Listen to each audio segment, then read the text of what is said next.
కావస్తున్న రాష్ట్ర ప్రభుత్వం నుంచి కనీస స్పందన కూడా లేదు. ఇప్పటి వరకు ఒక శాసనసభ్యుడో ఒక మంత్రి గారో వైద్య ఆరోగ్య శాఖ ఒక ఉన్నతాధికారో వచ్చి పరామర్శించిన పాపాన పోయింది లేదు. సంఘటన ఎందుకు జరిగింది అని పూర్వాపరాలను తెలుసుకునే ప్రయత్నం కూడా చేయలేదు. ఇప్పటి వరకు దీని మీద పూర్తి స్థాయి విచారణకు కూడా ఆదేశించలేదు.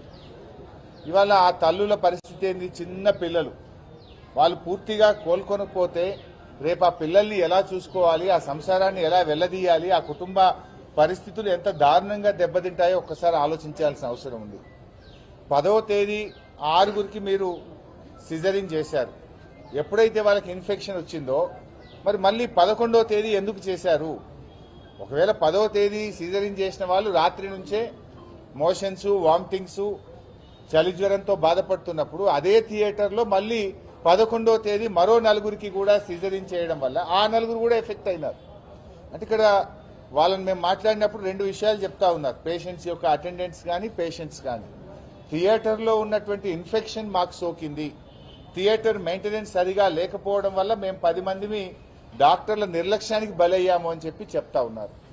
ఇంకొక పేషెంట్ అటెండెంట్ ఏమంటున్నారంటే కాలం చెల్లిన మందులు వాడారు, ఎక్స్పైర్డ్ మెడిసిన్ మాకు ఇవ్వడం వల్ల మాకు ఈ పరిస్థితి ఏర్పడ్డది అని చెప్పి ఇంకొక పేషెంట్ యొక్క అటెండెంట్స్ చెప్తా ఉన్నారు.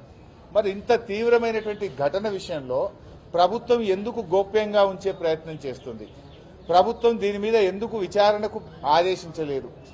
దీనిపైన పూర్తి స్థాయి విచారణ జరపాలని, నిర్లక్ష్యానికి బాధ్యులైనటువంటి వారి మీద వెంటనే కఠిన చర్యలు తీసుకోవాలని చెప్పి కూడా మేము ప్రభుత్వాన్ని ఈ సందర్భంగా డిమాండ్ చేస్తా ఉన్నాం.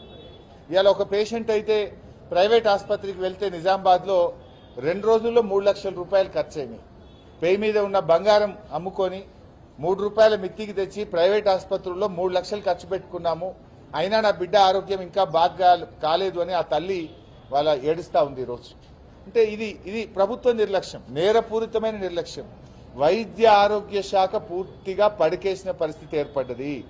ఇవాళ ఇంత జరిగితే ప్రభుత్వానికి చీమ కుట్టినట్లేదు. 10 మంది మహిళల ప్రాణాలతో చెలగాటమాడినారు. అంటే మీ ప్రభుత్వంలో ఇందిరమ్మ పాలనలో మహిళల ప్రాణాలకు రక్షణ లేకుండా పోయింది. ఇందిరమ్మ పాలన మాటల్లో ఉంది తప్ప ఇవాళ మీ పాలనలో మహిళల ప్రాణాలకే లెక్క లేకుండా పోయింది, వారికి రక్షణ లేనటువంటి పరిస్థితి ఏర్పడ్డది. అంటే ఇలా ఈ ప్రభుత్వం ముఖ్యంగా మన ఈ మధ్య మనం అక్కడ కూడా చూసాం, ఇక్కడ భద్రాద్రి కొత్తగూడెం జిల్లాలో డెలివరీకి వెళ్ళినటువంటి మహిళను జాయిన్ చేసుకోకపోవడం, బెడ్ ఇవ్వకపోవడం వల్ల నిలబడే బిడ్డకు జన్మనిచ్చినటువంటి హృదయ విదారకమైనటువంటి సంఘటనలు కూడా ఈ రాష్ట్రంలో జరుగుతూ ఉన్నాయి. భద్రాద్రి కొత్తగూడెం ఆసుపత్రిలో వైద్యం అందక నిలబడి డెలివరీ, ఇక్కడేమో 10 మందికి మీరు సి సెక్షన్ చేస్తే వాళ్ళు మొత్తం కూడా ఇవాళ తీవ్రమైన ప్రాణాపాయ పరిస్థితుల్లో ఉండడం, ఇవాళ డయాలసిస్ మీద వెళ్ళినటువంటి పరిస్థితి. ఇవాళ ఇంకా చివరికి వాళ్ళు చెప్తా ఉన్నారు, పిల్లలకు పాలిస్తే ఆ పిల్లలకు కూడా ఇన్ఫెక్షన్ సోకి నీలోఫర్ ఆసుపత్రిలో ఆ పసిపిల్లలు చికిత్స తీసుకునేటువంటి పరిస్థితి. అంటే తల్లులకు సోకినటువంటి ఇన్ఫెక్షన్ పాల రూపంలో పసిపిల్లలకు కూడా చేరి ఆ పిల్లలు కూడా ఈరోజు జాండీస్తో రకరకాల ఇబ్బందులతో నీలోఫర్ ఆసుపత్రిలో ఆ పిల్లలు చికిత్స పొందుతున్నటువంటి పరిస్థితి ఏర్పడ్డది. అంటే ముఖ్యంగా ఈ ప్రభుత్వ ఆసుపత్రులను గాలికి వదిలేసింది. ఆనాడు కేసీఆర్ గారు ప్రభుత్వం ఉన్నప్పుడు బిడ్డ కడుపులో పడగానే న్యూట్రిషన్ కిట్ ఇచ్చాం, బిడ్డ పుట్టగానే కేసీఆర్ కిట్ ఇచ్చాం. ఆ బాలింతలకు, గర్భిణీ స్త్రీలకు ఆరోగ్య లక్ష్మి పథకం కింద పాలు, బ్రెడ్, పౌష్టిక ఆహారాన్ని అందించాం. అదేవిధంగా మహిళల ఆరోగ్యం కోసం ఆరోగ్య మహిళ అనే కార్యక్రమాన్ని ఆ రోజుల్లో మేము ప్రారంభించాం. తల్లి బిడ్డలను తీసుకురావడానికి, ఇంటి దగ్గర దించడానికి అమ్మఒడి వాహనాలను బీఆర్ఎస్ ప్రభుత్వం తీసుకొచ్చింది. ఆనాటి కాంగ్రెస్ ప్రభుత్వంలో ప్రభుత్వ ఆసుపత్రుల్లో డెలివరీలు 30-35% ఉంటే దాన్ని 72% బీఆర్ఎస్ ప్రభుత్వ హయాంలో తీసుకువెళ్లాం. ఈ రోజు మళ్లీ ప్రభుత్వ ఆసుపత్రుల్లో డెలివరీలు తగ్గాయి. బీఆర్ఎస్ హయాంలో 72% ప్రభుత్వ ఆసుపత్రుల్లో డెలివరీలు జరిగితే ఈ రోజు మళ్లీ అది 50% పడిపోయింది. సి సెక్షన్ రేట్ విపరీతంగా పెరిగిపోయింది. ప్రభుత్వం మానిటర్ చేయడంలో పూర్తిగా వైఫల్యం చెందింది. రేవంత్ రెడ్డి గారు నేను ఏం బంద్ చేసినా అంటాడు. న్యూట్రిషన్ కిట్ బంద్ చేసినావు, కేసీఆర్ కిట్ బంద్ చేసినావు, ప్రభుత్వ ఆసుపత్రుల్లో మందులు సకాలంలో లేకపోవడం వల్ల ఇవాళ ప్రభుత్వ ఆసుపత్రుల్లో నమ్మకం సన్నగిల్లి ఇవాళ డెలివరీల సంఖ్య ప్రభుత్వ ఆసుపత్రుల్లో గణనీయంగా తగ్గిపోయింది. ఆనాడు బీఆర్ఎస్ ప్రభుత్వ హయాంలో మేము తీసుకున్న చర్యల వల్ల మదర్ మోర్టాలిటీ రేటు 92% నుంచి 43కు తగ్గించాము. ఆ రోజు 92 నుంచి 43కి తగ్గించి దేశంలోనే 3వ ఉత్తమ రాష్ట్రంగా తెలంగాణను మదర్ మోర్టాలిటీ రేట్లో తెలంగాణ రాష్ట్రం ఆ రోజు తీర్చిదిద్దడం జరిగింది. కానీ మీ హయాంలో ప్రభుత్వ ఆసుపత్రులకు ఇలా సుస్థి పట్టినటువంటి పరిస్థితి ఏర్పడ్డది. ఇది ప్రభుత్వం యొక్క నిర్లక్ష్యమే కాదు, బాధ్యత రహిత్యం అని కూడా నేను చెప్పదలుచుకున్నా.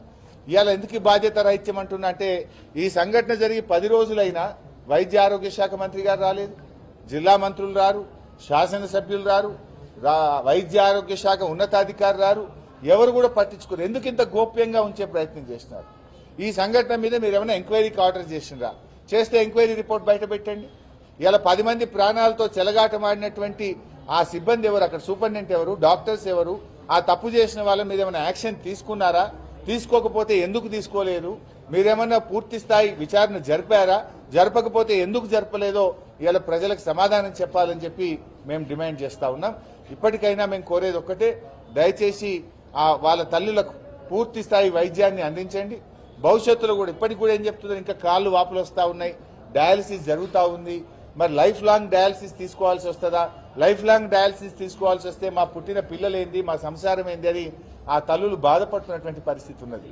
ఇటువంటి దాని మీద సీరియస్ యాక్షన్ తీసుకోవాలని, పూర్తి స్థాయి విచారణ జరపాలని, ఆ కుటుంబాలకు ఎక్స్గ్రేషియా ఇచ్చి ఆ కుటుంబాలను ఆదుకోవాలని చెప్పి మేము ప్రభుత్వాన్ని డిమాండ్ చేస్తా ఉన్నాం. అదేవిధంగా గతంలో కూడా నేను ఇక్కడికి వచ్చినప్పుడు ఖమ్మంలో ఒక మైనర్ బాలిక రేప్ జరిగితే ఆ రోజు కూడా బీఆర్ఎస్ స్పందించేదాకా ప్రభుత్వం రాలేదు.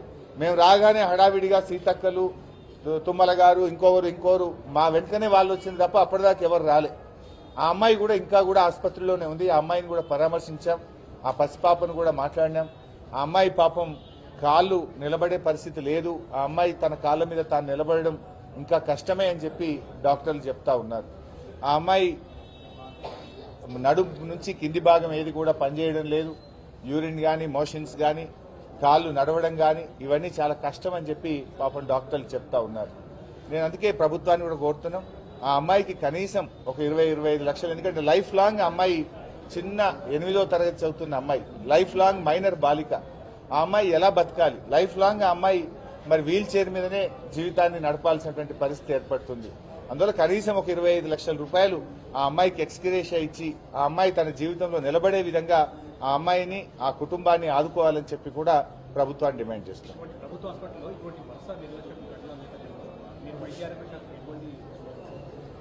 నేను గతంలో వైద్య ఆరోగ్య శాఖ మంత్రిగా రెగ్యులర్ సూపర్విజన్ ఉండేది. ఆసుపత్రుల పట్ల, పేదల పట్ల ఎంతో బాధ్యతతో నాడు కేసీఆర్ ప్రభుత్వం పనిచేసింది. ఇవాళ సూపర్విజన్ లోపించింది, మందులు కూడా పూర్తి స్థాయి నిల్వ ఉండడం లేదు, జవాబుదారీతనం లోపించింది. ఇవాళ రివ్యూస్ అనేటువంటివి లేకుండా పోయినాయి. అందువల్లనే ఈ పరిస్థితి ఆగమ్య గోచరంగా తయారైంది. ఏది ఏమైనా ఒక సంఘటన జరిగినప్పుడు ప్రభుత్వం స్పందించాలి, విచారణకు ఆదేశించాలి, బాధ్యుల మీద కఠినమైన చర్యలు తీసుకుంటే ఇవి పునరావృతం కాకుండా ఉండడానికి అవకాశం ఉంది.